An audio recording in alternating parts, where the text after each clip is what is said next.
Hey everyone, welcome back. Ready for another deep dive. This time we're going back in time to 1952 London with Mandy Rowbotham's A Dangerous Game. Ooh, I love this one. It's got everything. Post-war intrigue, a Nazi on the And a run. fog. Don't forget the fog. Right, this crazy, thick fog that just blankets the city. It's practically a character in itself. Okay, so before we get lost in the fog, let's lay the groundwork. What sources are we working with today? Well, we've got the book, of course, Obviously. but also some historical background on the 1952 Great Smog of London. So the fog is based on a real event. It is a terrifying one, actually. Imagine London choked by this dense smog for days. It's no wonder Robotham used it to set the mood for her thriller. And she actually lived through it as a child, right? She did, and she talks about those childhood memories in the book. It really adds this layer of authenticity to the story. Wow, that's fascinating. So in this fog-choked London, we meet our main character, Harry Schroder.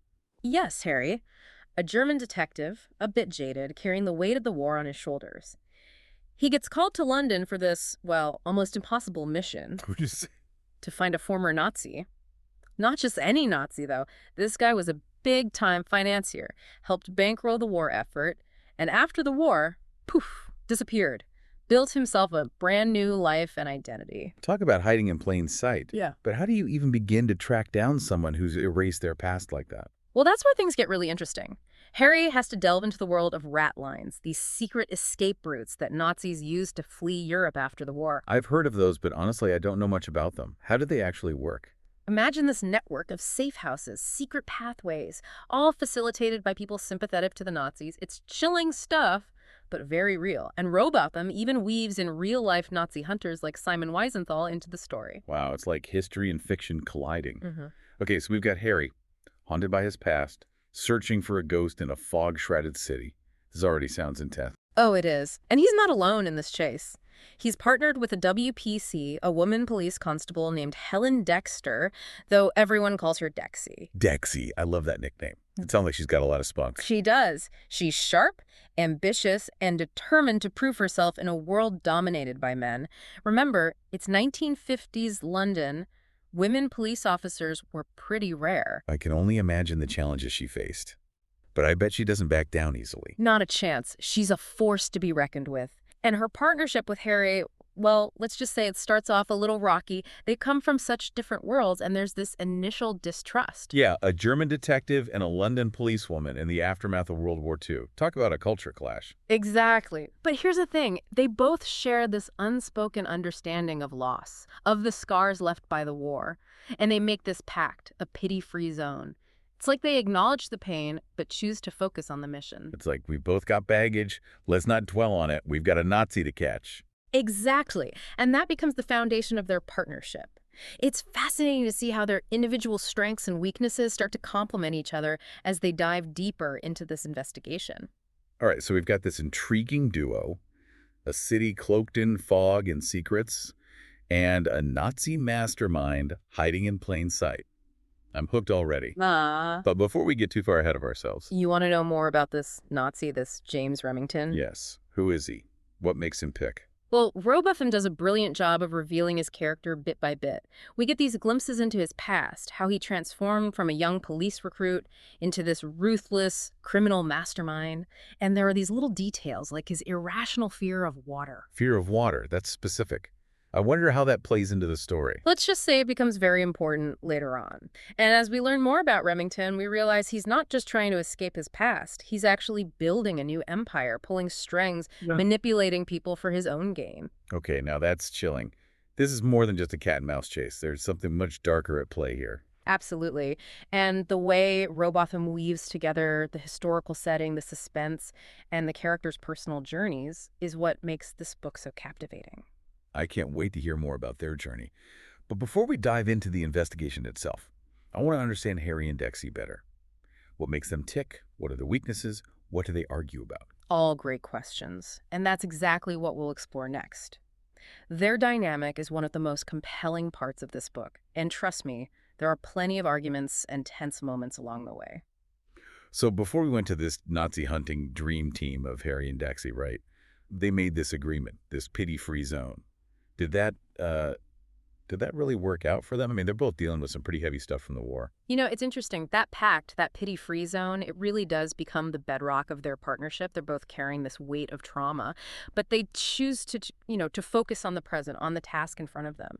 It's this way of respecting each other's pain, but not letting it completely define them. Right. It's like they're acknowledging the elephant in the room, but they're not going to let it, like, take over the whole space. Precisely. And as the investigation unfolds, their individual strengths and weaknesses, they really come into play. Hari, he's brilliant at observation, putting the pieces together, understanding the criminal mind. Well, yeah. Makes sense. Definitely. He's haunted by the war, so he's probably, like, hyper-aware of just how dark people can be. Exactly. And Dexie, she brings this tenacity, this resourcefulness, her local knowledge, this drive to prove herself. So they complement each other. Like, they each have a piece of the puzzle. But I'm guessing it's not always smooth sailing, is it? Oh, absolutely not.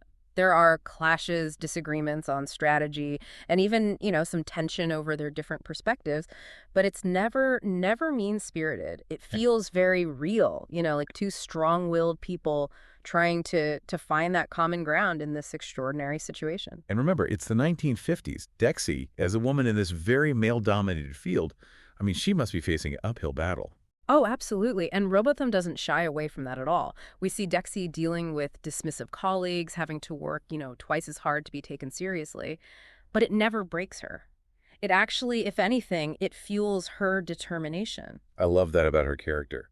Tough, resilient, doesn't let anyone push her around. Exactly. And as they get closer to the truth, the danger, of course, it escalates, and you see their connection deepen. It's subtle, but you feel this growing respect, this unspoken understanding forming between them. I can't help but think about that fog again.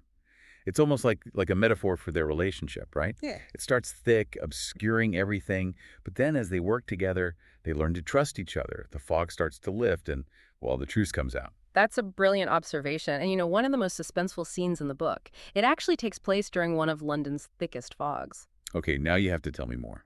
What happens? So, picture this. Harry and Dexie, they're closing in on this Nazi who's now living under the name James Remington. They track him to a warehouse down by the docks, right? But as they approach, this dense fog rolls in. I mean, thick, can barely see your hand in front of your face kind of fog. Wait, so they're like stumbling around in the dark trying to catch this dangerous criminal. Yo, it gets even crazier. Remember that NKVD we mentioned earlier? Well, it turns out they're also involved. They're after Remington, but for their own reasons. Hold on, the NKVD, that's the Soviet secret police, right? So now we've got international espionage mixed in with this Nazi hunt. Oh, things get very complicated very quickly. So we've got Harry and Dexie, they're in this blinding fog, racing against time, and then, bam, they realize they're not alone. The NKVD are on their trail. Oh man, I would be freaking out. So what happens? Do they escape? Do they catch Remington?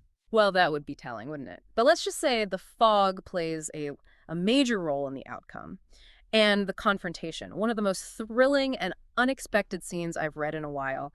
It completely changes the direction of the investigation, and it reveals this shocking connection to Dexie's past. A connection to Dexie's past? Wait, what do you mean? Don't leave me hanging. All I can say is that Remington, or rather the man he was before, he played a part in a tragedy that deeply affected Dexie. And it rocks her, really rocks her to her core. It adds this whole other layer to her pursuit of justice. Wow, this case is getting way too personal for both of them. It blurs the lines, that's for sure. And it really raises questions about how far are they willing to go, what risks are they willing to take to confront those ghosts from their past. It's not just about catching a criminal anymore. It's about, seeking some kind of resolution, some peace. Exactly. And what I really appreciate about Rowbotham's writing is that she doesn't just focus on the action and the suspense. She delves into the emotional toll, how they cope with the pressure, the fear, that constant feeling of being watched. Yeah, it makes them human, like even though they're chasing Nazis in a fog, they're still dealing with the same anxieties and doubts that we all face. And that's what makes it so powerful. It's a thriller, yes, but it's also a story about resilience, about finding hope in the darkest of times, about, the strength of the human spirit. Okay, you're making me want to drop everything and read this book right now. But before I do, I have to ask, what about the ending? What happens to Harry? What happens to Dexie? Do they get the justice they're seeking? Well, for that, you'll have to wait just a little bit longer. But I promise you, the ending is not what you expect. It's full of twists and turns and will leave you thinking about justice, the past, and the power of hope. Okay, so we left off with Harry and Dexie closing in on Remington, this Nazi financier who's reinvented himself in London. But now they're caught in this crazy fog with the NKVD on their trail. Plus, we learned about this connection between Dexie and Remington.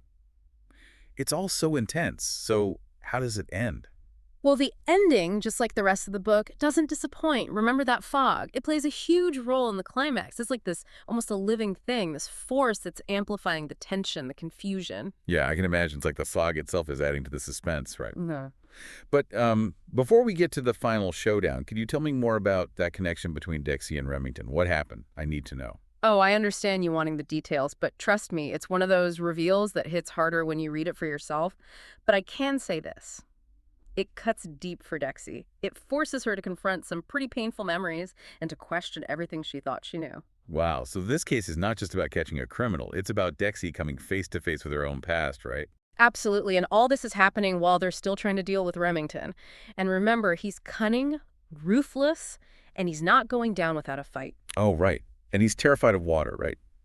I'm still curious about how that plays into everything. Well, his fear of water, it becomes his undoing. He ends up trapped on his boat, out on the Thames, with the fog closing in, thick as pea soup. Oh, no. So what happens? Does he fall in? Does he drown? It's not that straightforward. You see, Harry, even though Remington is a monster, he still tries to save him. He wants him to face justice, not just, die out there. But the fog, the chaos, the struggle, Remington disappears. Disappears, just like that. Gone. They never find his body. It's like the river just swallowed him up, fog and all. Wow. It's like he built his life on lies, on erasing his past, and then in the end, he vanishes without a trace. Exactly. And it leaves you wondering, right, did he really drown? Or did he somehow manage to escape again? It's this lingering question, this lack of closure. And I bet that makes you think about justice, right? It's like, what does justice even mean in a situation like this? It does. And then there's Harry and Dexie. What happens to them after all this? Yeah, they've been through so much. Do they find any peace? Do they end up together? Well, Robotham gives us a glimpse into their future. Through a letter, Harry writes, he's taken a new job with the police in Oxford. And remember, Mrs. P, his landlady, she recovers, thankfully. Oh, good. I was worried about her. She was so sweet. What about Dexie? She's doing great. She's a detective constable now, so she's clearly found her place, where she can use her skills and really make a difference. That's awesome. Yeah. But wait, I feel like there's a but coming. Well, neither of them are in London anymore. Oh, no. They made such a good team. They did. But it seems like distance wasn't the only thing keeping them apart. Remember that pity-free zone agreement? It seems that extended to, romance, too. Oh, wow. All that tension, all that shared danger, and they don't end up together. Not so fast. There's one final detail. In his letter, Harry refers to Dexie as my wife. Wait, what? Seriously? So they did end up together? It seems so. It's a small detail, but it speaks volumes, right? They found comfort, strength in each other. Even after all the darkness, there's this spark of hope, of love. That's beautiful. It brings us back to that idea of the fog lifting. Even though the story takes place in this atmosphere of uncertainty, there's still this sense of hope, of light breaking through. Couldn't have said it better myself. Sometimes it's in the toughest times when we can barely see the path ahead that we discover our greatest strength and, our deepest connections. I love that. Well, that about wraps up our deep dive into A Dangerous Game. It's a book that stays with you, makes you think about the choices we make, the secrets we keep, and how we find redemption even in the darkest of times. So if you're looking for a thriller that's both gripping and thought-provoking, I highly recommend checking it out. Definitely agree with that. A Dangerous Game is a must-read. All right, everyone, that's it for today. Thanks for joining us on this journey through Manny Robotham's fog-filled world of post-war London. Until next time, keep exploring, keep questioning, and keep diving deep into the stories that matter.